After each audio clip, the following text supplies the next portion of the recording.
The Future of Teamwork is a Huddle 3 production for Leader. Subscribe today and never miss an episode. Welcome to The Future of Teamwork, the show where we explore fresh perspectives and practical ideas to help leaders build healthier, more resilient, high-performing teams. Today's episode is part of a special 5-part LEAD3R Lab series, and we're doing something a little different. As you listen, we'll invite you to step into the shoes of our guests by reflecting on 7 real-world leadership challenges. It's a chance to compare your thinking to theirs and learn something new about your own leadership style along the way. To help you go deeper, we've included a brand new leadership development exercise in the show notes. It's called How Do You Leader?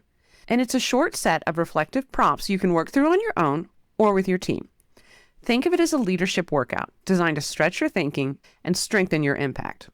Now, let's get into it.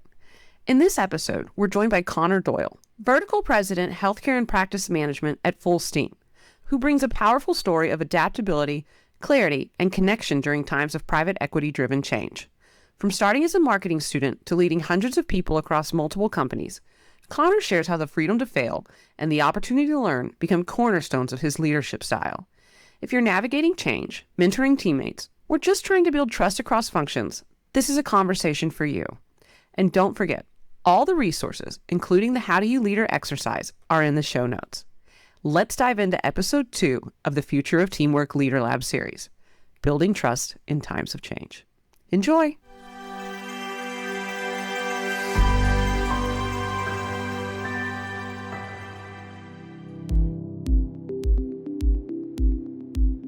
Welcome to the Future of Teamwork podcast. I'm your host, Dane Groeneveld, and today we're diving into a LEAD3R Lab with Conner Doyle.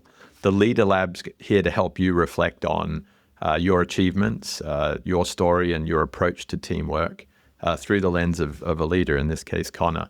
And we're going to be intentionally interactive today, so we're going to be diving into some of Conner's influences on teamwork as he's come up in his career. We're going to dive into a bit more of a story around a key achievement. We'll throw a hypothetical in there and do some live problem solving and finish with a lightning round. So it's going to be a high octane. With that, let's dive right in. Welcome to the show, Conner. Thank you. Happy to be here. I'm really excited to have some discussion in relation to what I've done and where I plan to keep going. It's cool. So Vertical President at Full Steam for the healthcare segment. Can you tell us a little bit more about your early influences, as it comes to teamwork and how that's kind of brought you into this leadership role? Yeah, so my background is actually a little bit interesting. I started off as a marketing and advertising student. That's what I went to school for, and I specialized in digital marketing and analytics. I got my start at a small business in Southeast Michigan within the healthcare revenue cycle management space, doing advertising and marketing. Unfortunately, which I think many people deal with, I quickly realized that the classes in school, while I really enjoyed them, the actual application was not quite as enjoyable. And so I started kind of shifting gears a little bit over to operations and working with people and doing process management. Yeah. So, 2-3 years out of school, a little bit, unsure in terms of where I was going because I wasn't necessarily utilizing my degree. And I was kind of, where do I fit here? What is my plan? Like, what's this long-term goal look like? And luckily enough, the current chief operating officer there kind of took me under his wing. He was the former vice president of operations at Audi Volkswagen North America. And so he had a lot of experience. Yeah. And I was fortunate enough to learn immensely from him. Fast forward a little bit, we were acquired by a private equity company. And we were now not just this SMB in Southeast Michigan, but we're kind of a part of a larger organization. And I think with any sort of acquisition, there's always the concern that comes along with it. Am I still viable here? Does my role still fit? Unfortunately, at that point, it really didn't. There was others kind of already assuming my role. And so then, once again, what am I going to do here? My background's in advertising marketing. I don't have a lot of schooling on this side of things. I'm still learning. How do I continue to grow? So I did get promoted to, be a director of operations. I started to grow a small team, build some collaboration around that. Started with 1 employee and then, got to 2 and whatnot. Push comes to shove, they start to kind of do a reorganization within the new parent company. And my role was expected to be eliminated. And lucky for me, I made some good impacts on some other individuals. They kind of saw what I was doing, and I got offered the ability to create my own department Cool. in data analytics. And I started with one employee. So it was me and one other employee. I don't know if you consider that a department, a team, a couple, but A duo. whatever it might be, it was something better than nothing. So was able to really build out that department and at the same time foster, I think, professional growth within the other individual. One interesting aspect is I'm definitely a little bit younger, and I've actually never managed anybody younger than me from a leadership perspective. And so that's been an interesting aspect or dynamic to try and navigate. So grew that department, eventually got promoted to the vice president of business operations and business development. Team grew from 1 to 4 to 6 to 12, and then eventually about 16. We sold again, and then a new company came in. And again, you're kind of thinking, what's this going to mean? What's this going to look like? Yeah. Got moved over to what they called operational excellence. Had a team of about 18 at that point. And then also, I would say, peers in terms of what we were doing, or conduits of about 8 or 10. So working closely, between managing, leading, and then internally with my department, but then also the other companies, 18 and 10. So fast forward another year, they disband that department. Right. And they say, well, hey, we'd actually, like you to come over to this division. And at that point, I moved over to that division, and I was in charge of operations for customer success, customer service, RCM operations, business development, sales, pretty much everything, all encompassing. And that was probably, that was a big step for me. Yeah. It was about 130 or so people onshore. And then we had about 900 people offshore that I was overseeing. That's doing huge. something. Yeah, that was a big step compared to where I'd been, and just learning that many people's names was difficult. And then about a year later, I was actually approached by my current company, Full Steam, to become the leader of their healthcare and practice management vertical. They're a SaaS company. We sell software. Yeah. And so came over there, and now I oversee 4 different companies and have about 130 people that I oversee as well. Very cool. That's a hell of a story. A lot of dynamic change. Yeah, a lot of it, definitely. You hit on some really cool topics there, kind of like schooling and the importance of schooling. I think for a lot of leaders, particularly in the US, like I come from the UK and Australia, and the US has always struck me as a market where formal education is very important, MBAs and this, that, and the other. But my personal experience has been that schooling helps, but to your point earlier on, it's really about the work that you do with your teams and your customers that makes the big difference. 1,000%. I think, it's always good to go to school to learn those critical thinking aspects and how to problem solve and whatnot. But here and now, I probably utilize my quote unquote paper degree, maybe 5% of what I do. And, Yeah. I'm lucky or fortunate enough to have individuals that absolutely love marketing and advertising and whatnot. And I know enough to be dangerous, but I don't get into their realm because that's not my my deal anymore. Yeah. I like doing the teamwork and being a leader and building upon success. So. No, that's cool. And I think that's important for other leaders out there that are aspiring to kind of go on a journey like you've gone to realize that actually you can just focus on doing the work and having impact on your team as the primary. And despite a lot of people telling you, hey, you should go out and get this additional qualification, in this fast changing world, it's not always. There are other paths.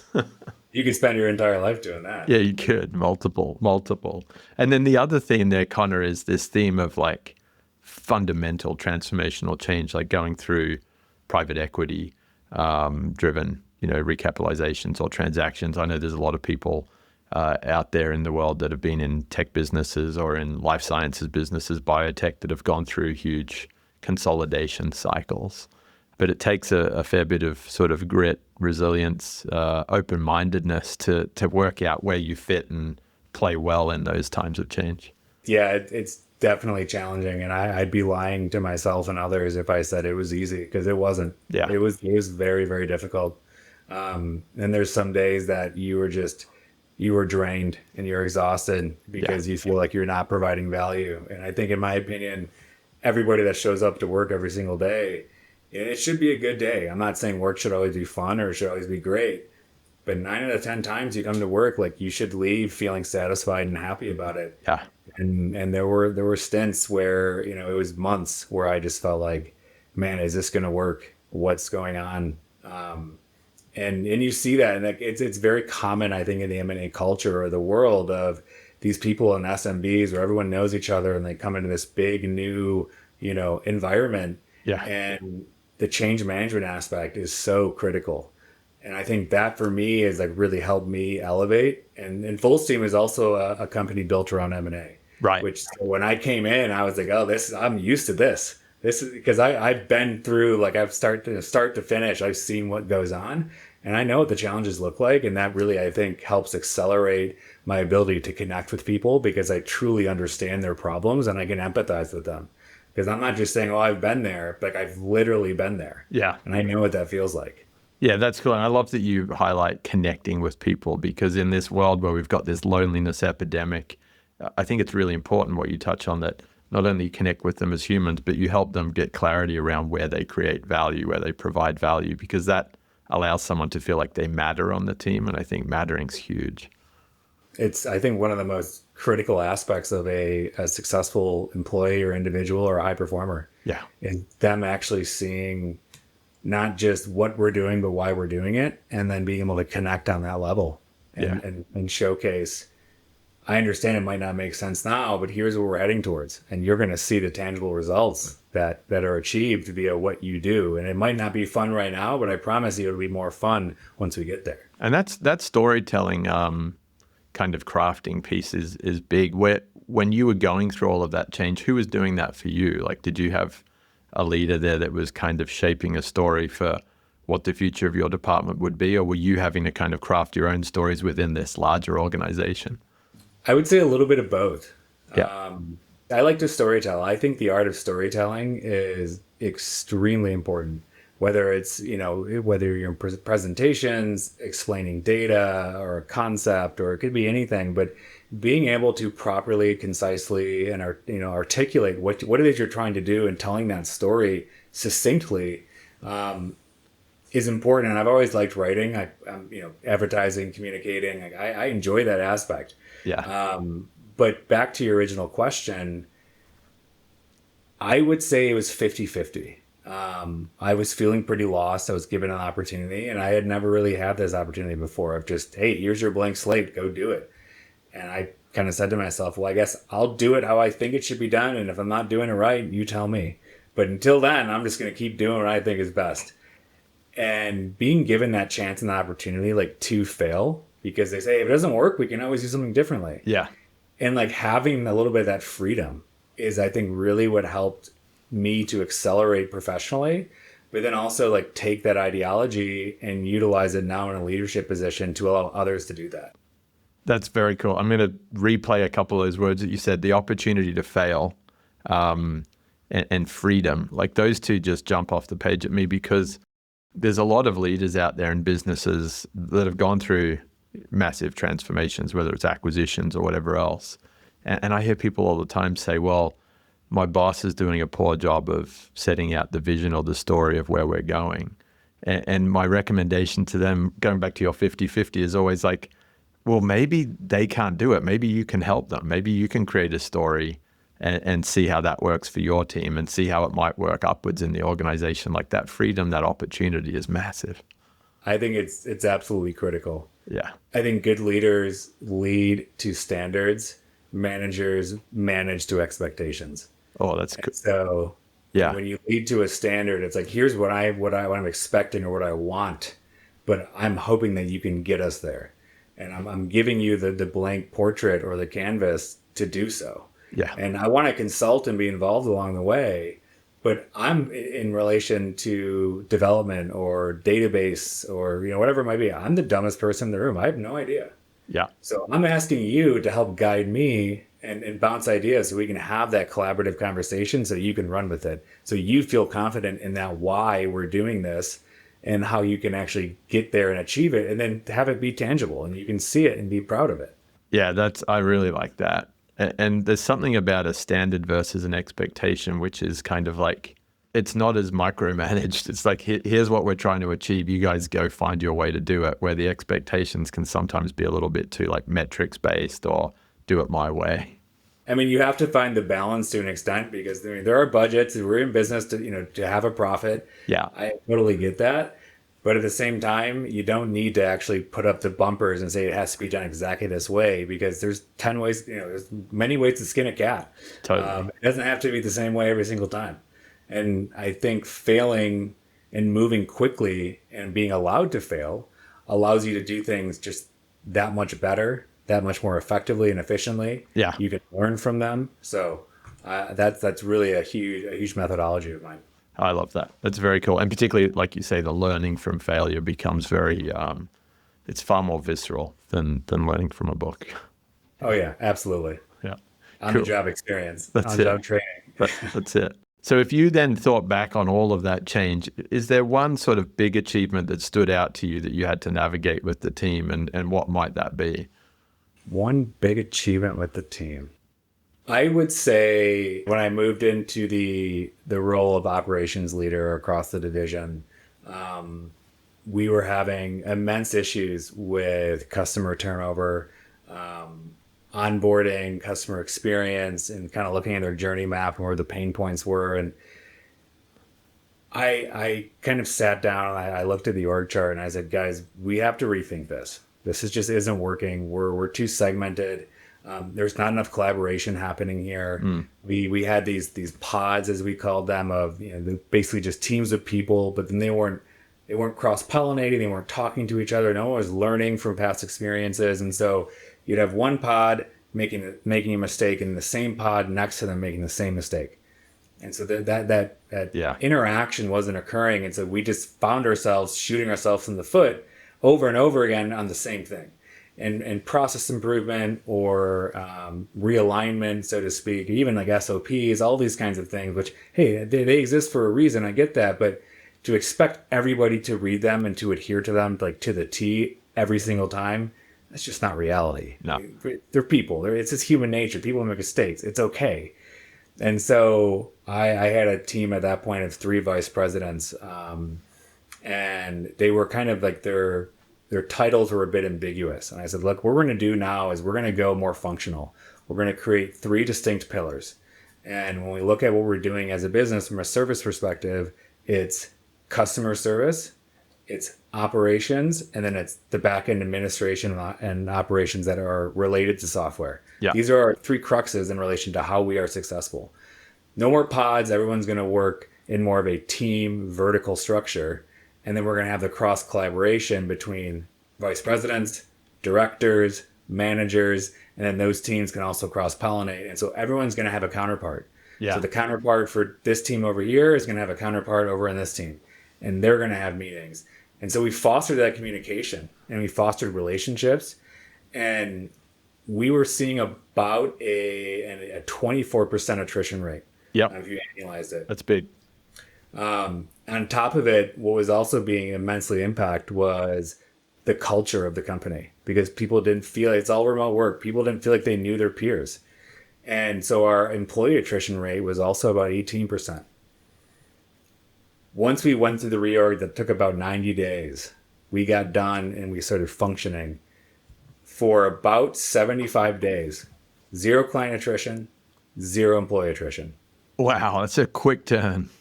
It was. I mean, obviously during that period in the ramp up, we saw it dissipating, and that wasn't sustainable, long term. We did see it kind of normalize, but we saw almost immediate results that were tangible.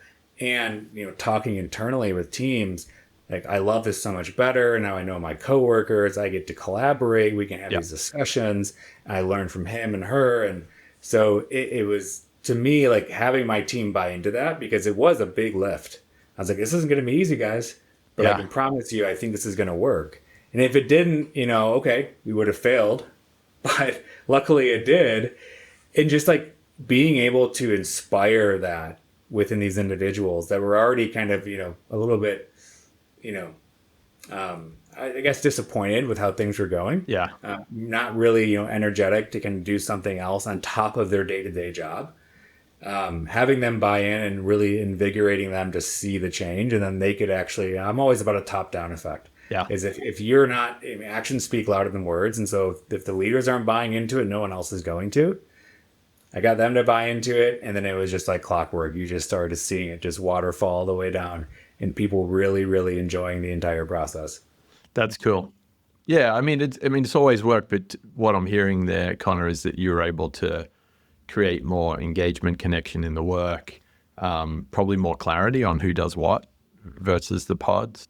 So they come into work every day. They know what they're supposed to do. Yeah. And that's what people were looking for. They don't, am I doing good? Am I doing bad? I don't know. Because every day it's a different job. And that we had a guest, actually, his book's right behind me, Andre Martin, came on the show, Wrong Fit, Right Fit.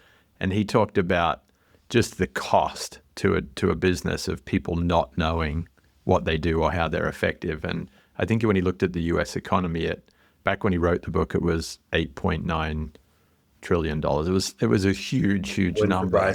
Yeah. Because it's very draining. That drives a lot of anxiety in teams. So it's a great case study. And one final question on that before we move on, going back to storytelling. To execute such a big change, where did you start with the story? What was the main kind of grounding principle or North Star that you were able to use to explain to your three VPs and the team that, hey, we're going through this change for this, purpose? Yeah, I would say if I had to think about my North Star, it would be, first and foremost, it's going, above myself and talking to leadership. Hey, here's what I'm thinking. Yes. You buy into that. And that sounds great. Okay.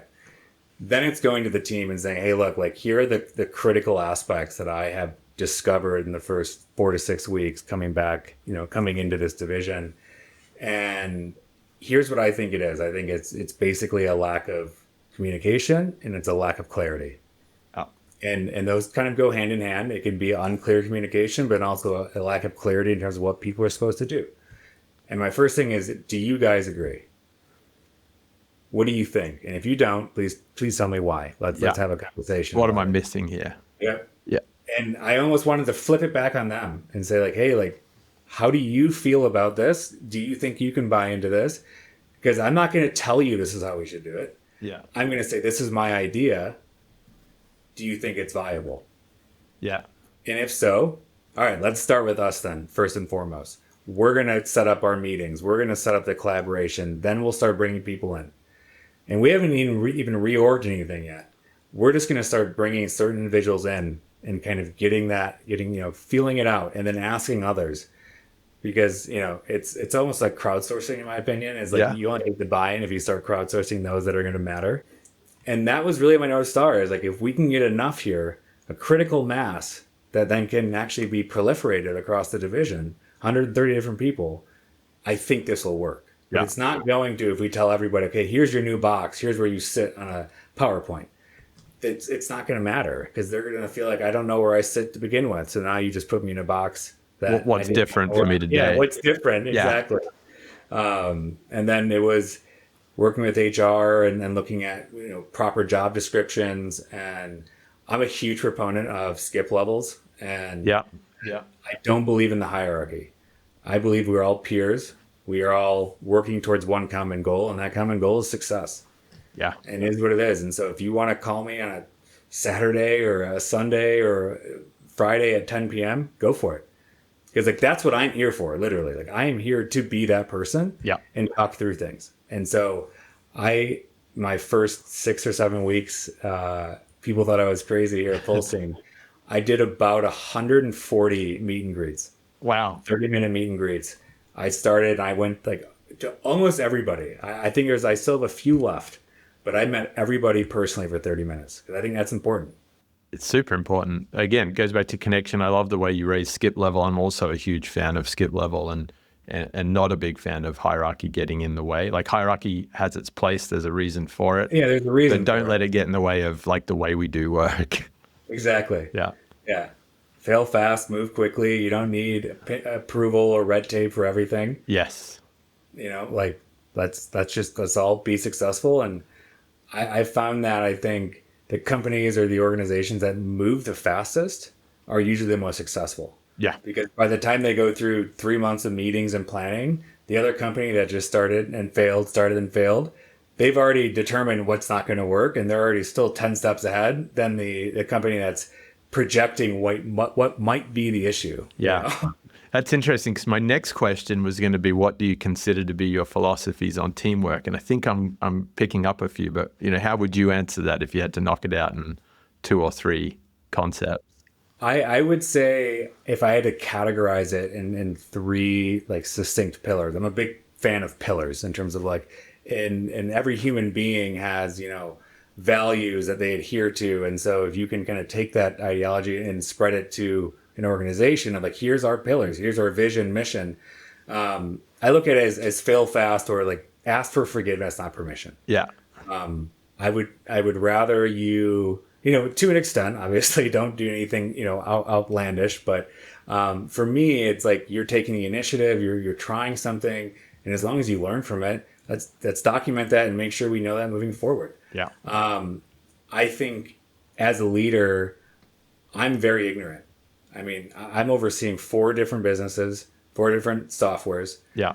I don't know what goes on every single day. I don't. And so when issues come up, I have to lean on the people that are there to educate me. So if I want to provide advice or insight, hopefully I can do so. And so for me, I'm like, if you're going to come with a problem or an issue, 1-3-1 methodology. You've identified the problem. Let's lay out 3 solutions. If you can't do 3, maybe it's 2 or at least 1. Just give me at least 1. And then, the 1 is your recommendation. If you only have 1 solution, that's going to, kind of 1-to-1. It's going to be that. But at least you've thought through it. And because I'm going to ask you, what do you think? That's my first question. What do you think we should do? Instead of just, I can't tell you because, again, I'm kind of the dumbest person in the room to an extent on some of these aspects. And then I think lastly is culture eats strategy. You can sit there all day and plan and have meetings and talk about, all the strategy you want to do. But if you don't have the right people in place, you don't have the right culture, it's never going to work. And so I'm a huge proponent of human capital, retaining and fostering growth in employees, and allowing them to feel successful. And that comes down to accountability, responsibility, who they consult, who they're informing. You look at the RACI matrix, all those types of things. But again, that's culture in terms of like, I don't need to micromanage you because in my opinion, like you're responsible and accountable for it. And if it's an issue, then let's talk through it. Like, why did that happen? And then how do we avoid it? Yeah. It's not going to be like, I think PIPs exist for a reason, in my opinion, due to government standards and just the ability to unfortunately performance manage someone out if they're not a good fit. I don't think PIPs work. I think more so what works is having those real conversations, but you can only do that if you've actually connected with people. Yeah, I love that. Those are my 3 kind of pillars. They're great pillars. They're really cool pillars. And they reflect a lot of what you described in that case study. One of the things that I was going to touch on there, I think the fail fast hit it. But I love the way that when I asked about the story, you said, hey, I presented my idea, I presented my assumptions, but I didn't roll out a plan, because that allows you to include and invite the team on the journey. And to your point, you then move faster towards building a plan that works rather than, rolling something out and going, oh, it didn't work, we've got to repeal that or change this. So I love the speed that comes with that. And it reminds me of another quote from a guest of the show who said, it's far better to invite your team members to plan the battle than to battle the plan, which is often what happens if they're not involved in that ideation. I thought that was a cool way to frame it. That's a great one. Yeah, absolutely. Cool. I mean, that collaboration is just critical. And it's fun. It's fun. It brings energy for a lot of people. I think even those types of meetings or having those, if it's on person, on site or even virtual, just being able to brainstorm and just like, to me, like no idea is too crazy. So like, even if the idea is, just asinine, there could be pieces of it that you can pull like, well, wait a second. That first part you mentioned, that could work. Yeah. And I love crazy ideas. I love throwing them out there too. Like, hey guys, can we do this? Because I'm a big fan of like, don't say no because, say yes if. Yeah. You know what I mean? Yeah. That's We powerful. can do that if we spend $10 million on more people. Yeah. Okay, it's probably not viable, but you can't just say no because we don't have enough people. And like the inverse, like that experience and how you respond to these things, I think is important too. Yeah. Because then people actually see that like, oh, it's not that crazy, it's doable, but what is it going to cost or what's it going to take to do that? Yeah. And I also like that it harnesses the power of optimism and hope in teams. If you like, let's think about what it could take to get there. And if we can't quite get there, like you say, what's the next best thing? How might we achieve some of that with the resources that we have? So it's directionally, you're constantly moving towards something that they want to move to rather than just putting the roadblock up. Yeah. If you only get, if you set the bar at 100% and the 100% is really actually 300%. Yeah. So if you only get 30% there, you're still at 100%, Yeah. And that's the way I look at it. And like, that's okay because you have high expectations. And if you fall short, I mean, falling short is still great because it's still an improvement. It's an achievement no matter what. Yeah. No, I like that. And it also ties into the fact that sometimes growth is thought of as a very linear thing, but often it's not. So you kind of need to go through some of this dynamic change and learning to kind of see what you really can find that's valuable for team members or for customers. One of my favorite quotes, well, I guess too, is always trust the process. Just trust the process. Yeah. But also, there's, Rome wasn't built in a day, nor was it built in a year. Things don't happen overnight. Yeah. But then you look at it on the inverse, but Rome was basically destroyed in about a day. True. And you think about like good leadership and trusting in that process to build up to what Rome became versus toxic leadership or those that micromanage it, and how quickly you can destroy culture too. Yeah. So I think about it in that fashion too. No, I love that culture eat strategy. I think that's always a good one to go to for leaders. And it's the way you've described it there is important too. Jumping into a hypothetical. So I've got a few that I like to go to. Here's one that's relevant because you touched on it. So if you've got a leader here listening in on the show and they're just about to switch functions in a business, or maybe they've just been turned up in a new job where they've got a whole new function, as you shared of earlier in your career. How do you go about sort of starting that process? What tips might you have to a leader that's all of a sudden, not the smartest person in the room, not technically proficient in the function that they're leading? I mean, I guess if I were to boil it into 3 words, it'd be a sponge. Oh, I like that. Tell me more. Join as many meetings as you can. Be involved as much as possible. I came from the service side, now I'm in software, and there's acronyms and things being said and things being done that I'm sitting there Googling because I don't know what they mean. Yeah. And so there are a lot of meetings that I don't technically need to be on, but I join because I want to learn and be involved in that process. So at least I start to build some sort of competency in relation to how I can be a leader in that regard. And you have to have some sort of ability to speak somewhat intelligently about anything that's going on, even if it's a new function. Yeah. And so then that can take 3 months, 6 months, 12 months. I'm not sure. But right now, my days are literally 7:30 in the morning until about 4 in the afternoon, back-to-back meetings. Yeah. And it's between, sales and development and engineering and database and operations, because I'm just sitting there and absorbing and just listening. I usually, when we go on video, I'll just sit there and listen on the phone, just so people know I'm there. I don't want to cause well, why is he here at this meeting? I just want to listen and learn. And so for me, it was very anxiety inducing moving from a company that I was at for almost 13 years. Mm-hmm. And I understand that industry end to end. I mean, that's my expertise. And now I'm coming into healthcare, but a very different aspect of healthcare.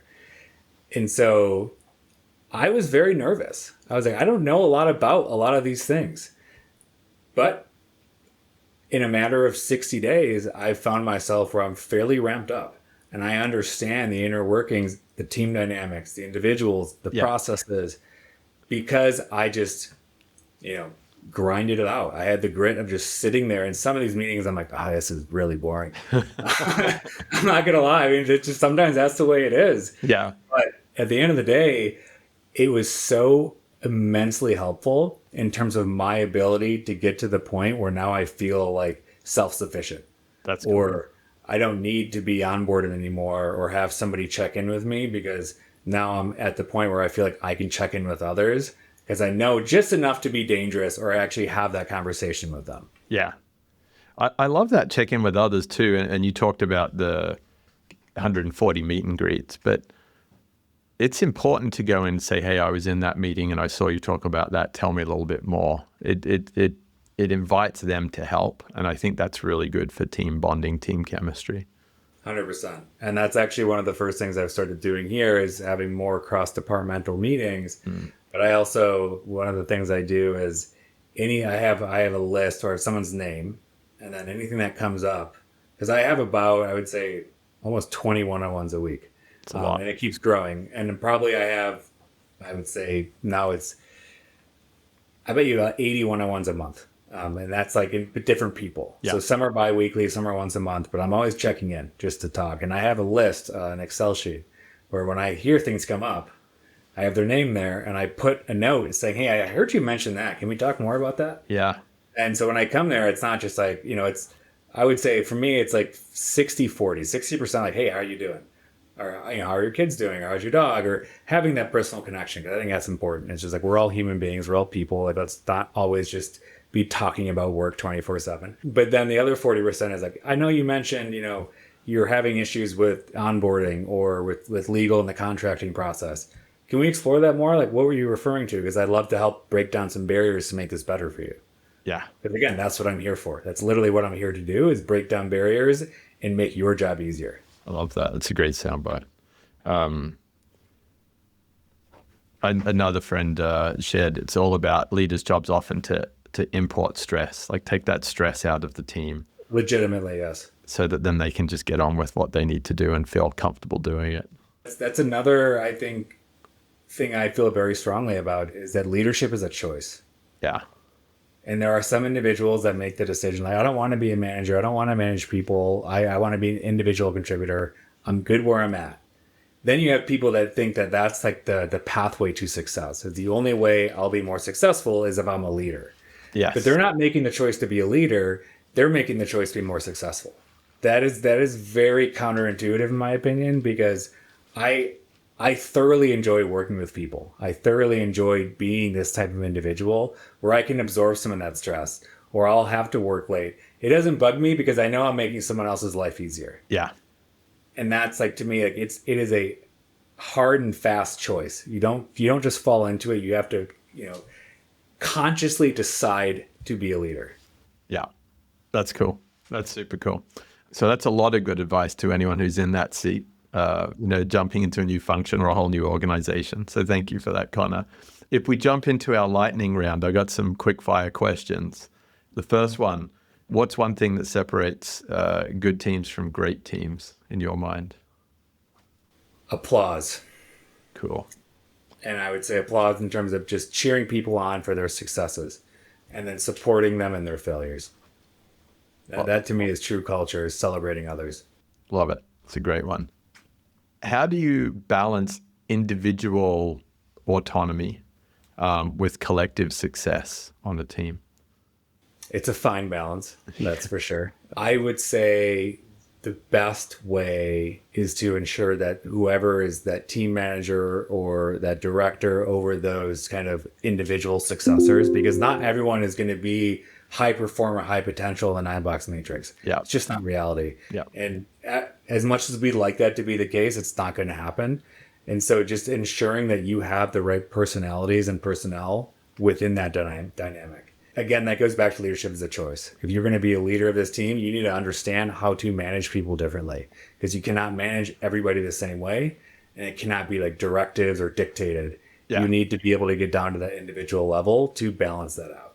Cool. I like that a lot. How can team members push each other to improve without creating friction? I'm going to say it's generic, but I'm going to say communication. And the reason I say that is in the remote world, you have the emails and the chats and the pings and all these things, and it's really easy for things to get lost in translation. Yeah. It's very hard sometimes to articulate things correctly via chat or email. Yeah. And just a few days ago, there was a situation where, so and so said this and so said that. And I'm like, all right, well, let's just loop this person in and have the conversation right now. Avoid the game of telephone. Yeah, like why are we saying he said, she said? This is Yeah. all hearsay. Both came together. What's the status here? They were both on the same page, so there was actually nothing. I mean, so to me, that's it's communication, to be honest, and that's how you push people, is to put people in uncomfortable situations where you don't want to talk about it, because it's easier to type something, it's easier to send an email, it's easier to be a little bit feisty behind a keyboard than it is to be face to face. Yeah, and if not face to face, at least on a video call. Exactly. Yeah. Yeah. Or even just on a phone call. Yeah. But more so video, so you can see visual reactions. But yeah, I would say it's really easy to be any sort of way via a keyboard than it is to be with your voice and your face talking one to one. So yeah, I like that. Although I have heard a couple of mentors in the past have told me it's good to be out walking. You can be walking side by side or virtually, but like be out moving when you're having some tough conversations rather than sat at your desk, because emotions need movement. So there are some different schools of thought there. Yeah, that's actually really interesting, because whenever I'm having difficult conversations, I'm pacing around my office or my house. Yeah. So I'm moving at least. Yeah. Yeah. I That's don't know if they are, but Try inviting them to go for a walk with you. I've done it before, and I've been like, hey, let's go for a walk. Let's have this conversation, or let's get on a call and both walk.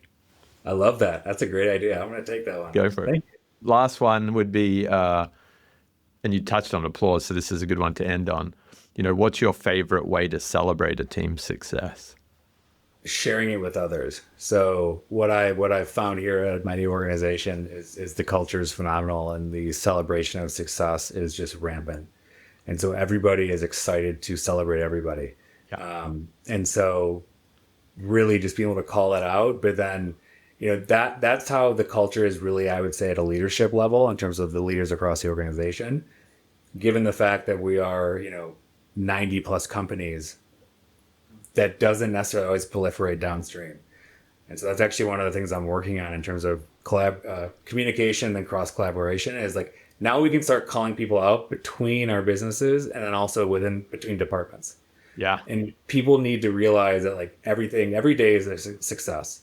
If you take 5 steps forward and only 4 back and you're still 1 step ahead, it's successful. Yeah. And just recognizing those little things. I think that's the best way. Is not everyone's going to sell, a big deal every month or every week. Not everyone is going to, finish a really important project every month or every week, but everyone is doing things each and every day that are successful. And so calling those things out on a regular basis, no matter how big or small, I think is the best way to celebrate. So it just becomes habitual to an extent. That's cool. And if you're in a remote distributed environment, is there a channel that you like to do that sharing and calling out from? Is it like Teams or Slack, or do you tend to do like intranet, or like where does that actually live and happen? So right now it's currently Teams mostly, and or via email. At my last organization, we utilized it's a Microsoft product that allows you to give kudos. It's kind of like Microsoft's Facebook, but it's like an intranet almost, basically. And I do hope to start implementing that as well, where you can actually just post, because everyone's in different teams and channels, so it's hard to capture the People entire can't always audience. see it. Yeah. Exactly.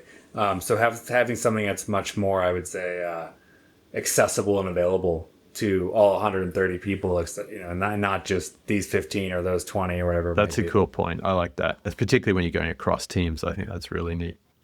Awesome. Well, I got one last question, Conner. It's been a great conversation. As you think about what you'd like to build in teams in the future, what you think's not that it's not that it's missing, but it's not here yet, and it's something that you want to see more of. What could that be?